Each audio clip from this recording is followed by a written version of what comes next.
Watson ভুল, আগা গোড়া ভুল। আমি শপথ করে বলছি সমস্ত ভুল। তুমি হয়তো বলবে কি করে তা সম্ভব? লেডি ব্র্যাকেনস্টলের কাহিনীতে কোনো খুঁত নেই। থেরেসার রিপোর্টে রয়েছে সে কাহিনীর পূর্ণ সমর্থন। খুঁটিনাটিগুলো মোটামুটি নির্ভুল। এসবের বিরুদ্ধে খাড়া করার মতো মাল মশলা কি? 3টে মদের গিলাস, ব্যাস, আর কিছু না। কিন্তু কারো উপর নির্ভর না করে যদি সরাসরি কেসটা আমরা হাতে নিতাম, কারো কাটছাট গল্প না শুনে নিজের মনকে আবৃত না করতাম, সরেজমিনে তদন্ত এসে প্রথম থেকেই সবকিছু মেনে না নিয়ে হুঁশিয়ার হয়ে তন্ন তন্ন করে পরীক্ষা করে দেখতাম সবকিছু, তাহলে কি তদন্ত চালিয়ে যাওয়ার মতো এর চাইতেও জরুরি কোনো পয়েন্ট আমি আবিষ্কার করতে পারতাম না? নিশ্চয়ই পারতাম। বেঞ্চটায় বসো ওয়াটসন, আমাদের ট্রেন না আসা পর্যন্ত বসে বসে শোনো। তার আগে একটা আবেদন আছে। লেডি অথবা তার পরিচারিকার কাহিনী যে নির্ভেজাল সত্যি হতে হবে এরকম ধরনের কোনো ধারণা যদি তোমার মাথায় থেকে থাকে, তবে অবিলম্বে তাকে বিনা দ্বিধায় নির্বাসন দাও। ভদ্র মহিলার মন গোলানো ব্যক্তিত্ব যেন আমাদের বিচার বুদ্ধিকে আচ্ছন্ন না করে, এমন কতগুলো পয়েন্ট রয়েছে লেডির কাহিনীতে যা নিয়ে ঠান্ডা মাথায় একটু ভাবলেই সন্দেহ হয়।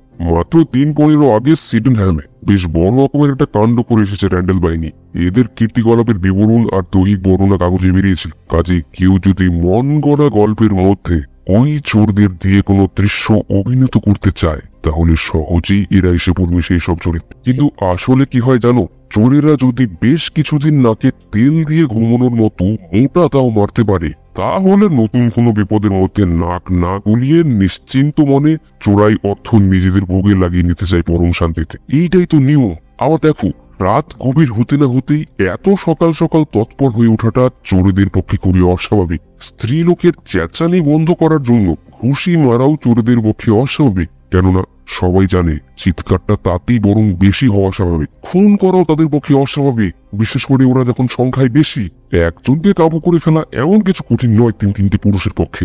নাগালের মধ্যে প্রচুর লোভনীয় জিনিস থাকা সত্ত্বেও এত অল্পে সন্তুষ্ট থাকাটাও তাদের পক্ষে অস্বাভাবিক। সব শেষে দামি দুষ্প্রাপ্য মদের অর্ধেকও না খেয়ে ফেলে রেখে যাওয়াটা তাদের মতো লোকেদের পক্ষে রীতিমতো অস্বাভাবিক। ওয়াটসন, এবার বলো, এতগুলো অস্বাভাবিকতা শুনে কি মনে হয় তোমার? হ্যাঁ, অস্বাভাবিকতাগুলোর সম্মিলিত ফলাফল নিশ্চয়ই ভাববার মতো। তাছাড়া আলাদা আলাদা ভাবে দেখতে গেলে আবার প্রতিটাই সম্ভব।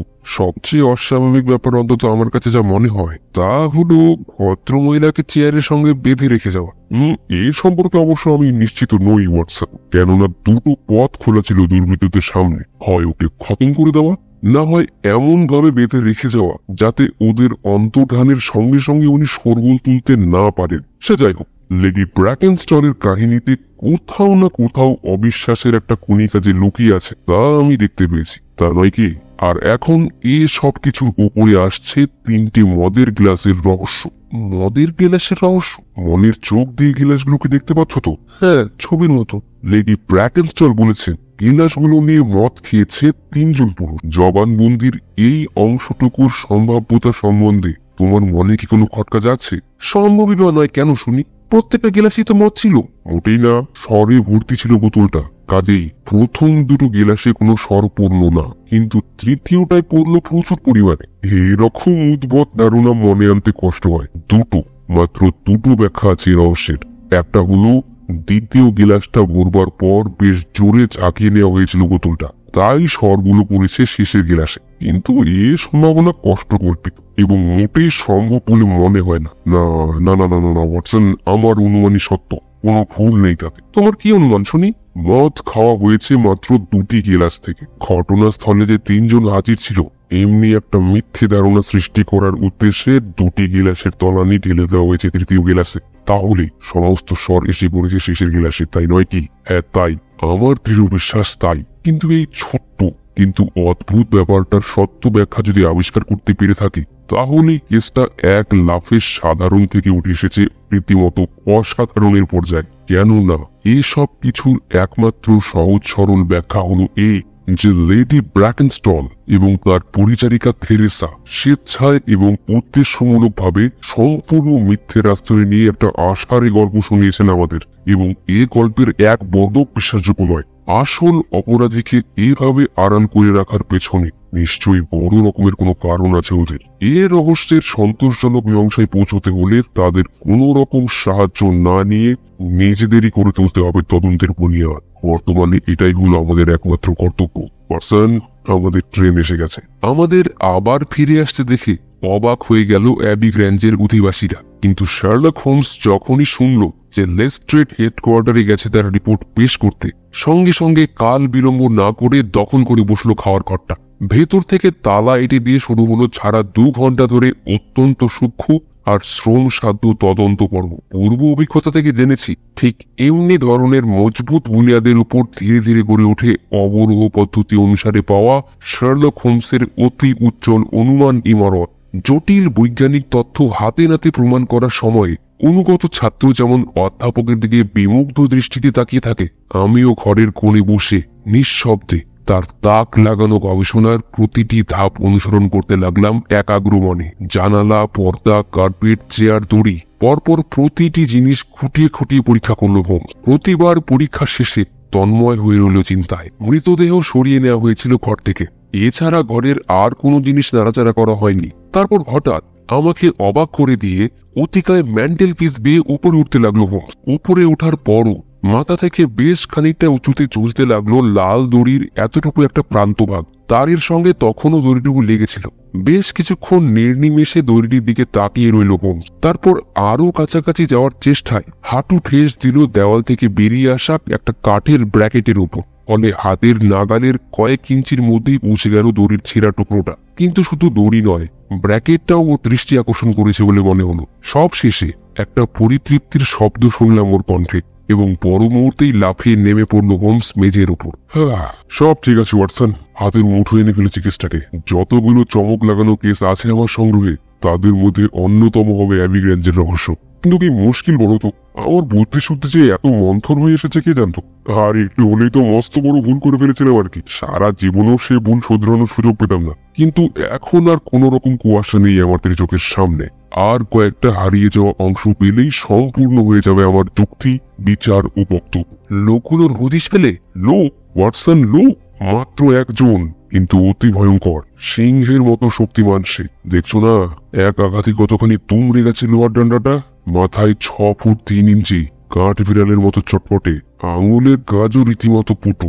আরো আছে উপস্থিত বুদ্ধি তার অসাধারণ, কেননা সমস্ত আষাঢ়ি গল্পটা তারই মগজ থেকে বেরিয়েছে। হ্যাঁ ওয়াটসন, হ্যাঁ, একজন অতি আশ্চর্য লোকের চাতুর্যের প্রদর্শনীর মধ্যে এসে পড়েছি আমরা। কিন্তু ঘন্টা টানার ওই তরিটার মধ্যে এমন একটা সূত্র রেখে গেছে সে, যা দেখলে আর তিলমাত্র সন্দেহের অবকাশ থাকে না। সূত্রটা পেলে কোথায়? ওয়াটসন, ঘন্টা টানার দড়ি ছেঁড়ার জন্য যদি নিচ থেকে টান মারো, তাহলে দড়িটা কোথায় ছেঁড়া উচিত? না, তারের সঙ্গে যেখানে লাগানো আছে ঠিক সেইখানে। উপর থেকে 3 ইঞ্চি নিচু থেকে ছেঁড়া সম্ভব, কিন্তু এক্ষেত্রে তাই হয়েছে। হ্যাঁ, তার কারণ ওই জায়গায় শুয়ে উঠে যাওয়ায় নিশ্চয়ই পলকা হয়ে গিয়েছিল দড়িটা। ঠিক বলেছ, দেখতে তো পাচ্ছ হাতের প্রান্তটাই উঠে উঠে রয়েছে। মহা দড়ি বাজলো, ছুরি দিয়ে শুয়ো তুলে তার এই অবস্থা করে গেছে সে। কিন্তু অপর প্রান্তটা শুয়ো ওঠা নয়, এখান থেকে তা দেখতে পাবে না। ম্যান্ডেল পিসের ওপরে দাঁড়ালেই দেখলে ছুরি দিয়ে পরিষ্কার ভাবে কাটা হয়েছে দড়িটাকে। শুয়োর কোনো চিহ্নই দেখতে পাবে না। আচ্ছা, এবার অনায়াসেই সমস্ত ঘটনাটিকে নতুন করে ঢেলে করে নিতে পারো তুমি। দড়ির দরকার হয়েছিল লোকটার, ছিঁড়ে নামানো সম্ভব নয়। ঘন্টা বাজার শব্দে চারিদিকে লোকজন সচকিত হয়ে উঠতে পারে। এক্ষেত্রে তার কি করা উচিত? ম্যান্টেল পিসের উপর লাফিয়ে উঠে দড়ির নাগাল পেল না সে, তখন হাঁটু ঠেস দিল দেওয়ালের কাঠের ব্র্যাকেটের উপর। ফলে ছাপ পড়ল থুনুর উপর। ব্র্যাকেটটা একবার চোখ বুলিয়ে এলেই দাগটা তুমি দেখতে পাবে। তারপর সে ছুরি বার করলো দড়িটা কাটবার জন্য। দেখতে তো পেলে কম করে ইঞ্চি 3 জন্য দড়িটার নাগাল পেলাম আমি। সেই কারণেই বললাম লোকটা আমার থেকে অন্তত পক্ষে 3 ইঞ্চি লম্বা। ও কাঠের চেয়ারে বসবার জায়গাটা লক্ষ্য করেছো? কি দেখেছো? রক্ত, নিঃসন্দেহে রক্ত। এবং শুধু এই রক্তের দাগ দিয়েই আদালতে প্রমাণ করে দেওয়া যায় যে ভদ্রমহিলা যা বলেছেন তার নিছক একটা বানানো গল্প ছাড়া আর কিচ্ছু নয়। ওর কথা মতো খুনের সময় উনি যদি চেয়ারেই বসা থাকতেন, তাহলে রক্তের দাগ ও জায়গায় এলো কি করে শুনি? না না, আগে নয়, স্বামী মারা যাবার পরেই চেয়ারে বসেছিলেন তিনি। আমি বাজি ফেলে বলতে পারি, কালো পোশাকটা যদি পরীক্ষা করা যায়, তাহলে এই দাগের সঙ্গে মিলে যায় এমনি একটি রক্তের দাগ তুমি তাতে পাবে। ওয়াটসন, ওয়াটসন, ওয়াটারলুতে এখনো পৌঁছতে পারেনি বটে, কিন্তু এই হলো আমাদের মারেনগো। কেননা পরাজয় দিয়ে শুরু করে বিজয় গৌরবের মতো শেষ হলো আমাদের তদন্ত পর্ব। এবার দু একটা কথা বলা দরকার থেরেসার সঙ্গে। যে সংবাদের প্রয়োজন এখন, তা পেতে হলে আরো কিছুক্ষণ একটু হুঁশিয়ার হয়ে থাকতে হবে আমাদের। কঠোর মূর্তি অস্ট্রেলিয়ান নার্স থেরেসা মানুষ হিসেবে কিন্তু ভারী ইন্টারেস্টিং। স্বল্পভাষী এবং সন্দিগ্ধ মনে হলেও শেষ পর্যন্ত হোমসের মিষ্টি ব্যবহার আর কথাবার্তায় কাজ হলো। বিনা প্রতিবাদে সরলভাবেই সব শুনে যাচ্ছিল হোমস। বেশ কিছুক্ষণ পর থেরেসার চিত্ত নরম হয়ে এলো। হোমসের স্বভাবের সঙ্গে পাল্লা দিয়ে যেন মধুর হয়ে উঠল তার আচরণ। ঠিক তখনই লোকান্তরিত অন্নদাতার বিরুদ্ধে ঘৃণার বিষ ছড়াতে বিন্দুমাত্র দ্বিধা করল না সে। থেরেসা বলল, হ্যাঁ স্যার, সত্যি আমার দিকে ডিক্যান্টার ছুঁড়ে মেরেছিলেন উনি। লেডিকে একটা বিশ্রী গালি দিতেই তা আমার কানে যায়। আমি তখন বলেছিলাম ওর ভাই হাজির থাকলে এ শব্দ উচ্চারণ করার ক্ষমতাও হতো না তার। তাতেই রাগে কাঁপতে কাঁপতে ডিক্যান্টারটা ছুঁড়ে মারেন আমার দিকে। আরো ডজন খানিক ডিক্যান্টার হাতের কাছে থাকলে সবকটাই ছুটতেন উনি। বিয়ের শুরু থেকেই ভদ্রলোক অতি জঘন্য ব্যবহার করেছেন লেডির ওপর। মেয়েটিরও স্বভাব এমন যে মরে গেলেও এসব অত্যাচারের বিরুদ্ধে প্রতিবাদ করতে চাইতো না, এমনকি আমার কাছেও সব কথা বলতো না। আজ সকালেই ওর হাতে দুটো দাগ দেখলেন।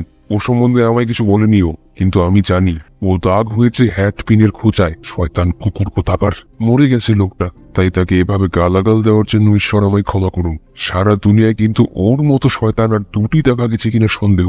18 মাস আগে ওর সাথে প্রথম দেখা হয় আমাদের। তখন কিন্তু খুব সুন্দর আচরণ ছিল তার, চমৎকার মানুষ ছিলেন উনি। তারপরে 18 মাস যেন 18টা দীর্ঘ বছরের মতোই মনে হয়েছে আমাদের কাছে।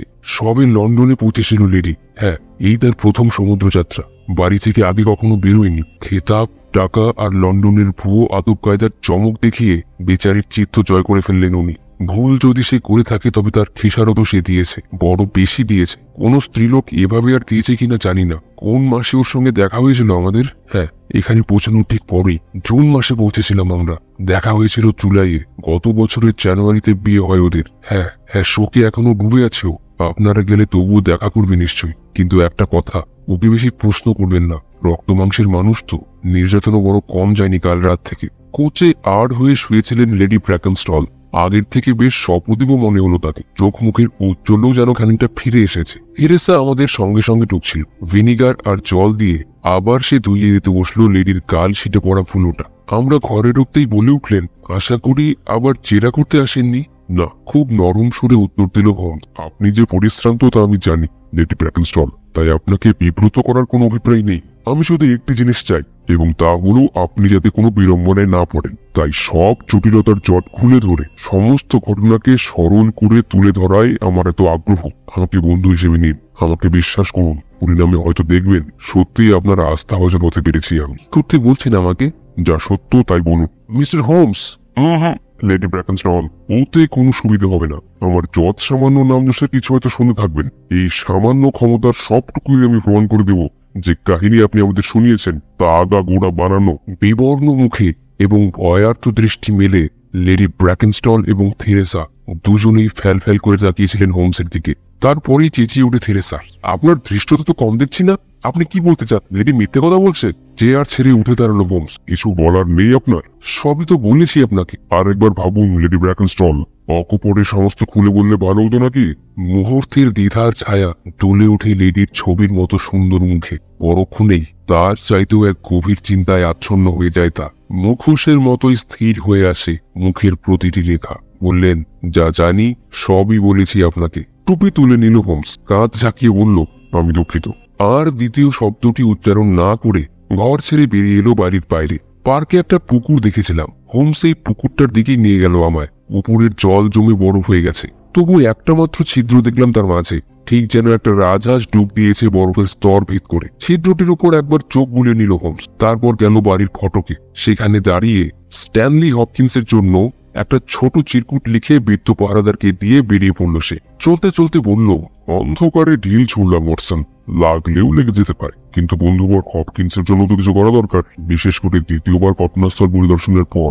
এখনো কিন্তু ওকে দলে টানতে আমি রাজি নই। যা দেখলাম, যা শুনলাম, তা গোপন থাকবো আমাদের মধ্যে। আমার তো মনে হয় এরপর আমাদের তৎপর হওয়া দরকার একটা বিশেষ যাত্রাপথের জাহাজ অফিসে। ওখানে একটু খোঁজ খবর নেওয়া প্রয়োজন। যতদূর মনে হয় অফিসটা পলমলের একদম শেষের থেকে। দক্ষিণ অস্ট্রেলিয়া আর ইংল্যান্ডের মধ্যে আরো একটা লাইনে স্টিমার যাতায়াত করে, কিন্তু আপাতত অনেকখানি জায়গা জুড়ে আরম্ভ করা যাক অনুসন্ধান আর তদন্ত। হোমসের কার্ড ম্যানেজারের কাছে পৌঁছানো মাত্র ডাক পড়ল। প্রয়োজনীয় খবর সংগ্রহ করতে বিশেষ বেগ পেতে হলো না। 1895 সালের জুন মাসে স্বদেশের বন্দরে পৌঁছেছে মাত্র একটি স্টিমার। জাহাজের নাম রক অব দি জিব্রাল্টার। এই কোম্পানির সবচেয়ে বড় আর সবচেয়ে ভালো জলপথ এটাই। যাত্রী তালিকায় চোখ বুলোতেই পাওয়া গেল অ্যাডিলেডের মিস ফ্রেজার আর তার পরিচারিকার নাম। দুজনেই সাগর পাড়ি দিয়েছে রক অব দি জিব্রাল্টারে। জাহাজটা এখন অস্ট্রেলিয়ার পথে, সুয়েজ খালের দক্ষিণে কোথাও থেকে পাওয়া যেতে পারে। 1895 সালে যে অফিসারেরা জাহাজে ছিলেন এখনো তারাই আছেন, শুধু একজন ছাড়া। First officer mister Jack Crocker এখন ক্যাপ্টেন হয়েছেন। দিন দুয়েকের মধ্যেই সাউদাম্পটন থেকে তাদের নতুন জাহাজ বাস রক পাড়ি জমাবে সাগরের বুকে। এই জাহাজেরই চার্জ বুঝে নেবেন মিস্টার ক্রোকার। উনি থাকেন সিডেনহ্যামে, কিন্তু ওই দিন সকালে তার আসার কথা আছে নির্দেশ বুঝে নেওয়ার জন্য। দরকার মনে করলে আমরা অপেক্ষা করতে পারি তার জন্য। না, তার সঙ্গে দেখা করার কোনো অভিপ্রায় হোমসের নেই, তবে ভদ্রলোকের কাজের রেকর্ড আর চরিত্র সম্বন্ধে আরো বিশদ খবর পেলে বিলক্ষণ খুশি হবে সে। অতি চমৎকার তার কাজের রেকর্ড। যোগ্যতার দিক দিয়ে ক্যাপ্টেন ক্রোকারের ধারে কাছে আসার মতো অফিসার কোম্পানির অতগুলো জাহাজের মধ্যে একজনও নেই। আর চরিত্র, ডিউটিতে বহাল থাকার সময় ওর মতো বিশ্বস্ত কর্মচারী আর দুটি পাওয়া যাবে কিনা সন্দেহ। কিন্তু জাহাজের ডেকের বাইরে গেলেই উনি অন্য মানুষ, দুরন্ত, দুর্বার, বেপরোয়া। তখন একটুতেই মাথা গরম হয়ে যায়, অতি সহজেই উত্তেজিত হয়ে ওঠেন, চকিতে লোপ পায় কাণ্ডজ্ঞান। কিন্তু এসব সত্ত্বেও উনি অনুগত এবং সৎ। অন্তরে মায়াদয়ের অভাব হয় না কখনো। সব খবরের সার খবর এই তথ্যটি জোগাড় করে অ্যাডিলেড সাউদাম্পটন কোম্পানির অফিস থেকে বেরিয়ে পড়ল হোমস। একটা ভাড়াটে গাড়ি নিয়ে এলো স্কটল্যান্ড ইয়ার্ডের সামনে। ভেতরে কিন্তু ঢুকলো না, গাড়ির মধ্যেই বসে রইল তন্ময় হয়ে। কুঞ্চিত ভ্রুযুগল আর ললাট রেখায় দেখলাম নিবিড় চিন্তার ছায়া। ওখান থেকে গাড়ি নিয়ে পৌঁছলো সে শেরিং ক্রস টেলিগ্রাফ অফিসের সামনে। কার নামে একটা খবর পাঠানো সেখান থেকে, এবং সব শেষে সোজা ফিরে এলো বেকার স্ট্রিটের বাসায়। না হে ওয়াটসন, পারলাম না। ঘরে ঢুকতে ঢুকতে হোমস বলল, সমন একবার পেরিয়ে গেলে দুনিয়ার আর কারো ক্ষমতা থাকবে না ওকে বাঁচানোর। আমার এই কর্মজীবনেই আমি দেখেছি, দু একবার অপরাধী অপরাধ করে যত না ক্ষতি করেছে, তার চেয়েও বহু গুণ বেশি ক্ষতিকারের ক্ষতি করেছি আমি, ক্রিমিনালকে আবিষ্কার করে। কিন্তু এখন আমি সাবধান হয়ে গেছি, শিখেছি এসব পরিস্থিতিতে কিভাবে হুঁশিয়ার হয়ে চলতে হয়। বিবেকের ছলনার চাইতে বরং ইংল্যান্ডের আইন কানুনের সঙ্গে লুকোচুরি খেলা যাক। চরম ব্যবস্থা নেওয়ার আগে আমাদের আরো কিছু জানা দরকার ওয়াটসন। সন্ধে হওয়ার আগেই এসে গেল ইন্সপেক্টর স্ট্যানলি হপকিন্স। কথাবার্তা শুনে বুঝলাম মোটেই সুবিধা করতে পারছে না বেচারি। মিস্টার হোমস, আমার বিশ্বাস নিশ্চয়ই ভেলকি টেলকি কিছু জানেন না। মাঝে মাঝে সত্যি আমি ভাবি, ভোজবাজির যেসব নমুনা দেখে আমাদের তাক লাগিয়ে দেন, তা কখনো মাটির মানুষের কাছে থাকতে পারে না। চোরাইয়ের উপর বাসন যে পুকুরের নিচে আছে, তা আপনি কি করে জানলেন বলুন তো? আমি জানতাম না। কিন্তু আপনি তো আমায় লিখে পাঠালেন যে পুকুরের তলাটা পরীক্ষা করে দেখতে। ও, পেয়েছো তাহলে? নিশ্চয়ই। তোমাকে সাহায্য করতে পেরেছি জেনে সত্যি খুব খুশি হলাম। সাহায্য আর করলেন কোথায়? ও উল্টে তো জটিল করে তুললেন সমস্ত ব্যাপারটাকে। কি ধরনের চোর এরা? এত কাঠখড় পুড়িয়ে রূপুর বাসন চুরি করার পর চোরাই মাল ফেলে গেল সবচেয়ে কাছের পুকুরে চলে।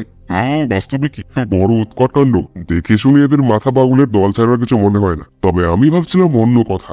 রূপগুলো যদি নেহাতি ধোকা দেওয়ার উদ্দেশ্যে নেওয়া হয়ে থাকে এবং বাসনগুলো নেওয়ার কোনো দরকারই না থাকে লোকগুলোর, তাহলে স্বভাবতই চোরাই মাল ঝটপট পাচার করে ফেলে ছাড়া হাত পা হওয়ার জন্যই উদ্বিগ্ন হয়ে ওঠাটা স্বাভাবিক নয় তাদের পক্ষে। কিন্তু এ ধরনের ভাবনাই বা আপনার মাথায় আসছে কেন, তাই তো বুঝলাম না। মনে হলো তাই বললাম। এমনটা হলেও তো হতে পারে খোলা জানালা গলে বেরিয়ে আসার সময়ই চোখে পড়লো পুকুরটা। বরফের মধ্যে ছোট্ট ছেদাটা লুব্ধ করে তুলল ওদের। এর চাইতে লুকোনোর ভালো জায়গা পাওয়া কি আর সম্ভব তখন? লুকোনোর জায়গা, ঠিক বলেছেন। সোল্লাসে চেঁচিয়ে ওঠে হপকিন্স। ঠিক ঠিক ঠিক, এখন বুঝেছে সব। ভোর হয়ে আসছিল, লোকজন বেরিয়ে পড়েছিল পথে। সেই সময় অত বাসন কুসন নিয়ে রাস্তায় বেরোনো মানে লোকের চোখে পড়া। তাই পুকুরের তলায় গচ্ছিত রেখে গেল ওদের চোরাই মাল। ইচ্ছে ছিল পরে সুযোগ মতো সরিয়ে নেবে মালগুলো। এক্সেলেন্ট মিস্টার হোমস, আপনার ওই ধোকা দেওয়ার থিওরি চাইতে কিন্তু আমার থিওরি অনেক ভালো। একদম একদম একদম প্রশংসা করার মতো থিওরি তোমার। আমার চিন্তাধারা যে একটু বলগা ছাড়া বিশৃঙ্খল হয়ে উঠেছিল সেই বিষয়ে এখন আমি নিঃসন্দেহ। কিন্তু যতই বিশৃঙ্খল হোক না কেন, ভেবে চিন্তে যে রূপগুলো আবিষ্কার করেছি তা তুমি অস্বীকার করতে পারবে না হপকিন্স। তা সত্যি স্যার, সবই তো আপনি করলেন। আমাকে কিন্তু হোঁচট খেতে হয়েছে। হোঁচট খেতে হয়েছে? হ্যাঁ মিস্টার হোমস, আজ সকালে পুরো র্যান্ডাল দলটা ধরা পড়েছে নিউ ইয়র্কে। সর্বনাশ! তাহলে তোমার থিওরিটাই বানচাল হয়ে গেল হপকিন্স। ওরাই যে কাল রাত্রে কেন্টে খুন করে গেছে এই ধারণা তবে নস্যাৎ হয়ে গেল। মারাত্মক মিস্টার হোমস, ওদের এই গ্রেপ্তার সংবাদ মারাত্মক আমার থিওরির পক্ষে। খবরটা পাওয়ার সঙ্গে সঙ্গে ধূলিসাৎ হয়ে গেছে আমার থিওরি। কিন্তু আশা ছাড়িনি, র্যান্ডালরা ছাড়াও তিনজনের দলে আরো তো থাকতে পারে, অথবা পুলিশ নাম শুনিনি এমন কোন নতুন দলও হতে পারে এরা। ঠিক বলেছ, খুব সম্ভব তাই। কিন্তু একে চলে নাকি? হ্যাঁ মিস্টার হোমস, এ ব্যাপারে কিনারা না করা পর্যন্ত আমার শান্তি নেই। দেওয়ার মতো আর কোনো খোঁজ খবর কি আছে আপনাদের? একটা তো দিলামই। কোনটা? ওই যে ধোপা দেওয়ার চেষ্টা। কিন্তু কেন মিস্টার হোমস, কেন? সেটাই তো এখন প্রশ্ন। কিন্তু এই সমস্যা তোমার উপরই ছেড়ে দিলাম এবার মতো। মাথা ঘামিয়ে এই ধোয়ার আড়ালে কিছু একটা আবিষ্কার করে ফেলা নিশ্চয়ই কঠিন কাজ হবে না তোমার পক্ষে। ডিনারের জন্য থেকে যাবে না? ও আচ্ছা আচ্ছা, বেশ তাহলে পুটপাক। কাজ কিরকম চলছে জানাতে কিন্তু বলো না। ডিনার শেষ হলো, টেবিলও পরিষ্কার হলো। তারপর আবার এই প্রসঙ্গ নিয়ে শুরু করলো হোমস। পাইপটা ধরে নিয়েছিল, চটি পড়া পা দুটো এগিয়ে দিয়েছিল আগুনের চুলির দিকে।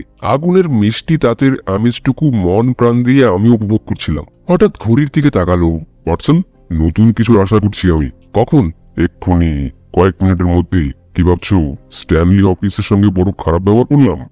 তোমার বিচার বুদ্ধির পর আমার আস্থা আছে। খুবই সঙ্গত উত্তর ওয়াটসন। দেখো, আমি যা জানি তা বেসরকারি, আর ও যা জানে তা সরকারি। ব্যক্তিগত ন্যায় বিচারের অধিকার আমার আছে, কিন্তু তার নেই। সে যা জানে তার প্রতিটি অক্ষর প্রকাশ করতে সে বাধ্য। তা না হলে কর্মকর্তার কাছে সে বিশ্বাসঘাতক।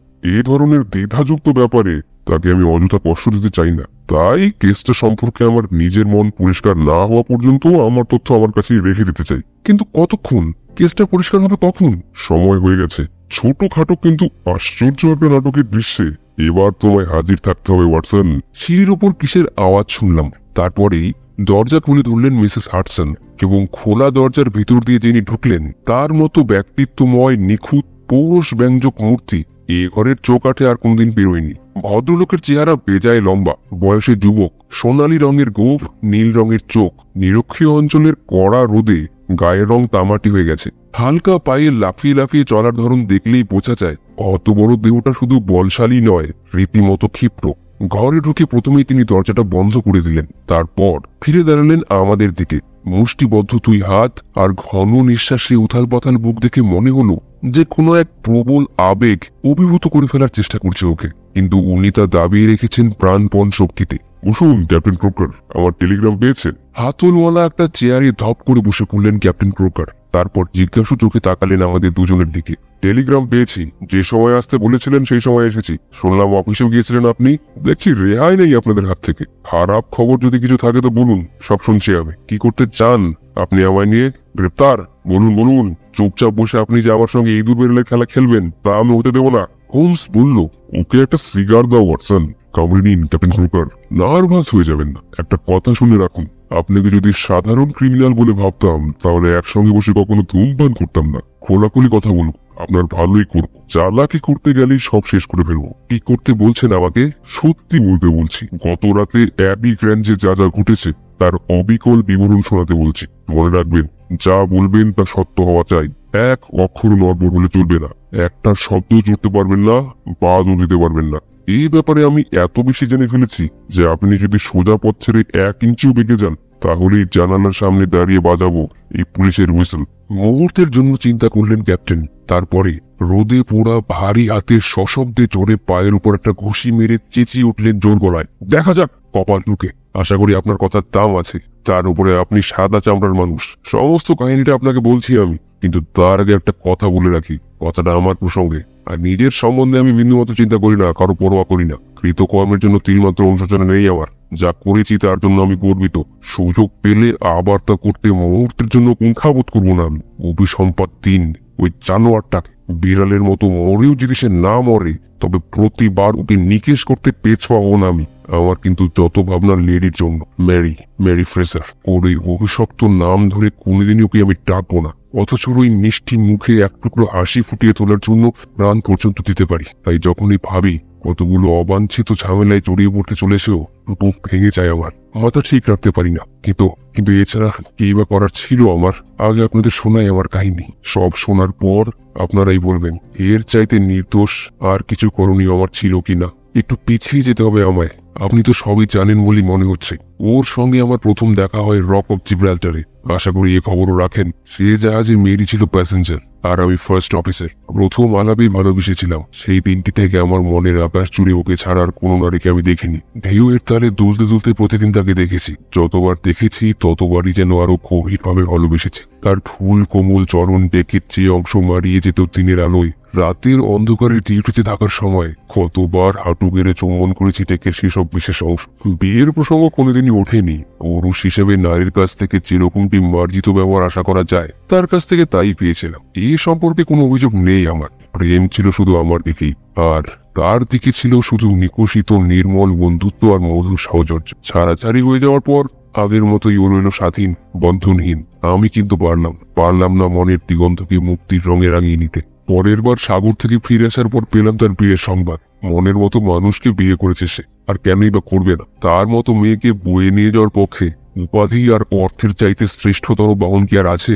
যা কিছু সুন্দর, যা কিছু মনোরম, তাদের জন্যই তোর জন্ম।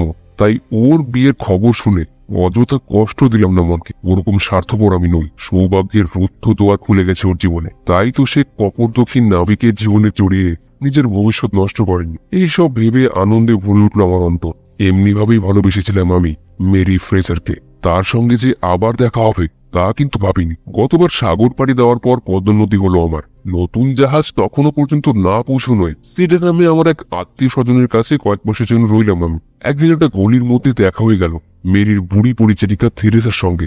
সব কথাই বলল সে। মেরির কথা, তার স্বামীর কথা, কিছুই বাদ গেল না। সব শোনার পর আমি যেন পাগল হয়ে গেলাম। মাতাল কুকুর কোথাকার! যে নারীর জুতোর হিতে বাঁধার যোগ্যতা তার নেই, তারই গায়ে কিনা যখন তখন সে হাত তোলে। আবার দেখা হলো থেরেসার সঙ্গে। তারপর দেখা করলাম স্বয়ং মেরির সাথে। একবার নয়, পরপর দুবার।